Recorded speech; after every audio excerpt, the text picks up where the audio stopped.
Le panier de Maombi Tamari est loin d'être plein à son retour du champ. Mais tant pis, la famille s'en contentera. Ces derniers temps, cette jeune maman s'aventure le moins possible au-delà de son village de Sangué. On a très peur parce qu'on ne sait pas qui sont ces hommes armés que l'on voit traverser devant nous. Personne ne nous parle. Du coup, on a peur. Et ça nous pousse à rentrer vite à la maison, même si on n'a pas terminé la récolte.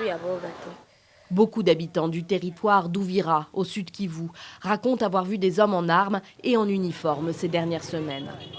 Des uniformes qui n'étaient pas ceux des FARDC.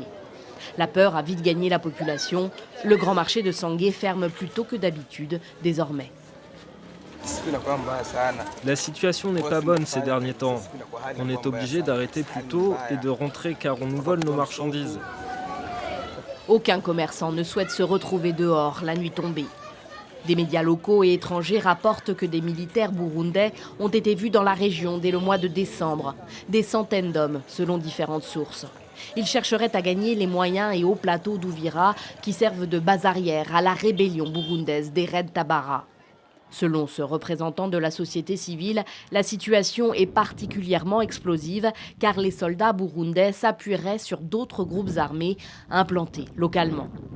Ils sont sur notre sol, en coalition avec les éléments qui perturbent la paix de la plaine de la Ruzizi et du territoire d'Ouvira en général. Ils sont en relation avec les Twirwaneho. Ils sont en relation avec les Maïmaï Kijangala, ces hommes qui ont perturbé la paix de la population, qui font incendier tous nos villages. Et voilà, une armée régulière burundaise entre sur notre sol sans aucune convention. Et voilà, toute la population est dans une grande peur. On ne sait pas ce qui se passe. L'armée congolaise s'en tient à appeler au calme et assure enquêter sur ces allégations.